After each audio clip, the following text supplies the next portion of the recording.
દોસ્તો, જય અલખધાણી, જય અલખધાણી, જય અલખધાણી. દોસ્તો, આપણે એવી વાત ઉપર જવાનો પ્રયાસ કરી રહ્યા છીએ કે જે ભૂતકાળની અંદર આપણા વડીલોએ જે ભોગવ્યું છે અને આ મનુવાદી લોકોએ જે અટક કર્યા છે આપણા વડીલો ઉપર, એ બીજી વાર ન થાય એટલા માટે આપણે આપણી વિચારધારાએ ચાલવા માટે, લોકોને જાગૃત કરવા માટે આ એક પ્રયાસ છે. અને પરમ તત્વ જે રહ્યું ને ભાઈ, એની જો કોઈને ઝાંખી થઈ જાય, હું કોણ છું ઈવડી જો એને ખબર પડી જાય, પછી આ ધૂણવાની વાતું ન કરે. આ બીજાની સાથે મારો ઠાકર આવું કહે છે, મારો કુરધન આવું કહે છે, આવી વાતું ન કરે. જેને હું કોણ છું એની અનુભૂતિ થઈ હોય ને, એ સારી સમાજ સામે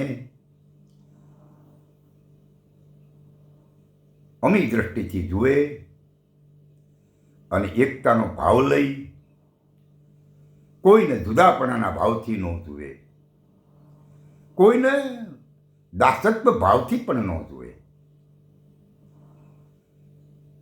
આ હું કોણ છું એની ખબર પડે ને, એટલે એકતાનું પ્રતીક આવી જાય.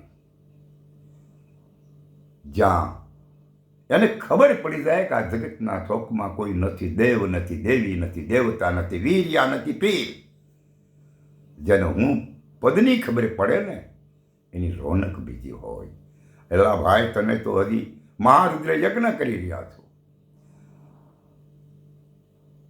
માળાઓનો આડંબર પહેરી રહ્યા છો. તમે પણ એક મનુવાદીની વિચારધારાએ આ સમાજને બહેકાવવાનું કામ કરી રહ્યા છો અને આ સમાજને ગેરમાર્ગે દોરવાનું કામ કરી રહ્યા છો. અગર જો તમને હું કોણ છું એવી ખબર પડી જાય, તો જ તમે બીજાને કહી શકો કે ભાઈ, આવડું આ જાણી લેજો જીવનમાં કે આપણે કોણ છીએ. હું કોણ છું એવું સમજી લેવું, આવડું આ બોલવું ને, એ તો પહેલાં આપણે અંદર ઉતરવાની જરૂર છે. આપણે એમાં નથી હજી.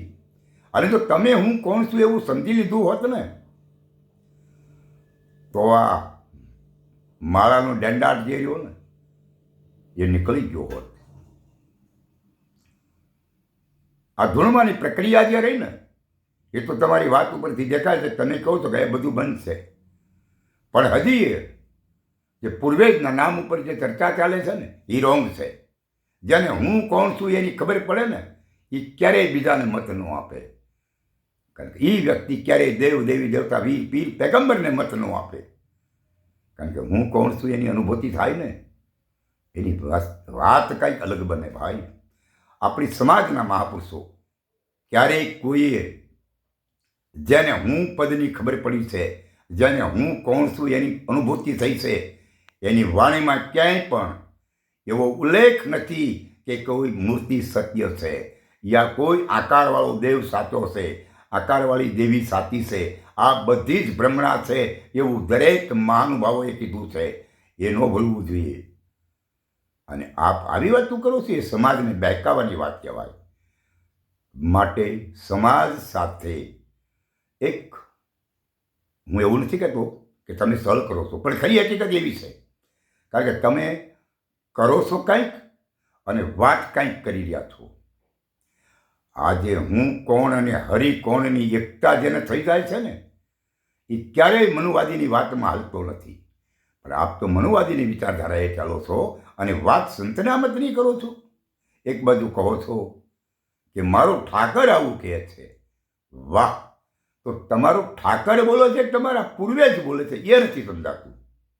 માટે સમાજની આગળ સાફ સાફ વાત કરો કે આમાં ઠાકર કામ કરે છે કે તમારા પૂર્વેજ કામ કરે છે. એ હકીકતે સત્ય જે હોય ને એ જ સમાજની આગળ સમક્ષ રજૂ કરવું જોઈએ. એક બાજુ પૂર્વેજનું નામ આપો છો, ઘડીક ઠાકોરનું નામ આપો છો, ઘડીક ભોળાનાથનું નામ આપો છો. અરે વાહ! જેને હું કોણ છું એની ખબર થાય ને એટલે કોઈનું નામ ન આપે. તમે જે નામ બતાવો છો ને એમાંનું કોઈ નામ ત્યાં ન આવે. જેને હું કોણ છું એની ખબર પડી હોય ને એ ક્યારેય બીજાને બિરદાવે નહીં.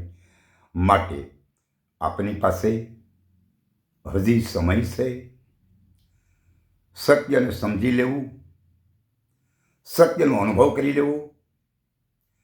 કારણ કે સત્ય સિવાય બીજું કાંઈ છે નહીં. કદાચ તમે આ બેઝ ઉપર કરોડો અબજો રૂપિયાની જાયદાદ ખરી કરી શકશો. કારણ કે આ સમાજ તો જેની પર દોરવે ને એની પર દોરવાઈ જાય. એ સમાજમાં સચ્ચાઈ છે યા જૂઠ છે એ સાબિત કરવાની શક્તિ નથી. પણ તમને ખબર છે કે તમે શું કરી રહ્યા છો. મને અને પછી જો હવે પાછા વાત એવી કરતા હો કે ભાઈ આ સમાજમાં આ મનુષ્ય અવતાર 84 લાખ યોની પછી માંડ મળે. અરે ભાઈ 84 લાખ યોનીની ખબર જ નથી. કારણ કે 84 લાખ યોની આ મનુવાદીએ ષડયંત્ર બનાવીને મેદાનમાં ચોપડો રજૂ કરી દીધો છે. બાકી 100 જ રાશિની વાત છે. 3 રાશિ પિંડની છે ને 3 બ્રહ્માંડની છે. બ્રહ્માંડમાં નામ રૂપને ગુણ છે ને પિંડમાં જીવ વિશ્વને માયા છે. આની એકતા થઈ જાય ને પછી એને કાઢી નાખવાની આવે વાત ને પછી કેમ. અને એ વાત જો સમજાઈ જાય ને તો આ દુનિયાની તમામ દેવ દેવી દેવતા વીર પીર પેગંબરો આ મગજમાંથી નીકળી જાય. સિર્ફ તું ही નામ એક છે, તારણહાર જગતનો તાર તું છો, તારા સિવાય બીજો કોઈ નથી. આ અનુભૂતિ જ્યારે થઈ જાય ને પછી બાપુ આપે અકેલા સારા એ વિશ્વના સર્જનહાર એવી સાબિતી મળી જાય. પછી બાપુ એ બીજાને ઝૂકે નહીં કોઈ દી. आप तो बात कुछ करते हो और बताते भी कुछ और आपके भीतर में कुछ और चल रहा है. ऐसी दो मोह की बात ये समाज ने नहीं बताना चाहिए. આપણે બે મોઢાની વાત કહેવાય. એક મોઢે માણસ બોલે, બે મોઢે બોલે ને उसको માણસ નહીં કહા જાતા.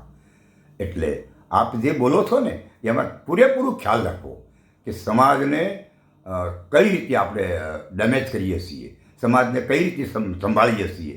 કારણ કે આજ સમાજ તમારા માટે ફિદા છે, એમાં નો શંકાને સ્થાન. આજે ગુજરાતની સમાજ તમારા માટે ફિદા છે.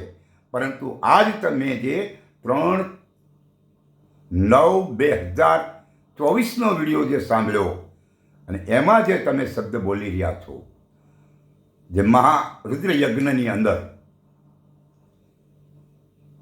જે ગાયકના હાથમાંથી માઇક લઈ અને પછી આપ વાર્તાલાપ કરો છો અને એમાં જે આપ કહો છો કે 84 લાખ યોની ભોગવીને મનુષ્ય અવતાર માણસને મળે છે. આની અંદર આપણે એ જરૂર જાણી લેવું પડે કે હું કોણ છું. ધન્યવાદ છે આ વાત તમારા મુખમાંથી આવી. પરંતુ આપે જાણ્યું છે કે કેમ? જો આપે જાણ્યું હોત તો આવડી આ વસ્તુ ન કરતા હોત. આ બધું બંધ થઈ ગયું હોય. પરંતુ હજી એ ચાલુ છે. આ મનુવાદીની વિચારધારાવાળી વાત જે રહી ને એ ક્યારની ખતમ થઈ જાય. જ્યારે હું કોણ છું અને હરિ કોણ છે એની એકતા થઈ જાય ને ત્યાર પછી મનુવાદીની વિચારધારા ખતમ થઈ જાય છે. આપ હજી મનુવાદીની વિચારધારાએ ચાલો છો. આપે મોઢામાંથી જે શબ્દોની મેં સાંભળ્યા છે એના માટે મને આનંદ છે. હું કોણ છું એવું સમજી લેવું એવું તમારા મુખમાંથી મેં સાંભળ્યું એનો મને ખૂબ ખૂબ આનંદ છે. પરંતુ આપ એની અંદર કેટલા છો એની મને ખબર નથી. એને સાબિતી આપવા માટે પહેલાં તો તમારું જે ગ્રાઉન્ડ રહ્યું ને બેકગ્રાઉન્ડ છોડી દેવું પડે. અને હું કોણ છું અને હરિ કોણ છે એકની વાત કરવા માટે તમારે ફક્ત ને ફક્ત તમારા મહાપુરુષ એકનું જ નામ આપવું જોઈએ. આમાં હજારો નામ ન આવવા જોઈએ. આમાં ફાલતુ નામ કોઈ ન હોવા જોઈએ. કારણ કે હું અને હરિની એકતા માટે એક જ વાત મહાપુરુષની મળે કે જેને આ રાહ બતાવ્યો હોય એનું એકનું જ નામ આવે કે ધન્યવાદ એ મહાપુરુષના છે કે મને આ રાહ ઉપર લઈ ગયા. આ જ વાત આવવી જોઈએ. આ સિવાય કંઈ ન આવવું જોઈએ. આપ તો અલગ અલગ તરહની વાતો કરો છો. સંતનો મત આવો ન હોય ભાઈ. સંત સર્વશ્રેષ્ઠ છે, સંત સર્વપરી છે. સંતના મહાપુરુષના શબ્દો જે રહ્યા ને એ એકતાના હોય, અલગતાના ન હોય, અનંતના ન હોય, એકના હોય. અખંડતા ના હોય, નિજાનંદ ના હોય, શબ્દપાર ના હોય, શબ્દાતીત ના હોય, એવી અખંડ નંદના જે પરમ પદ છે એની જ વાત હોય. આ સિવાય બીજી વાત શોભે નહીં એના માટે. પણ આપ તો અનેક પ્રકારની વાત કરો છો, માટે હજી એ વિચાર કરી લેવા જેવું છે. આપની અંદર આટલો બદલાવ આવ્યો એ બદલ હું તમને ધન્યવાદ આપું છું. કારણ કે આટલો બદલાવ તો આવ્યો ને, એ આગળ વધારે પણ બદલાવ આવશે. માટે હજી વિચાર કરવાની જરૂર છે. જય અલખધણી, જય અલખધણી, જય અલખધણી.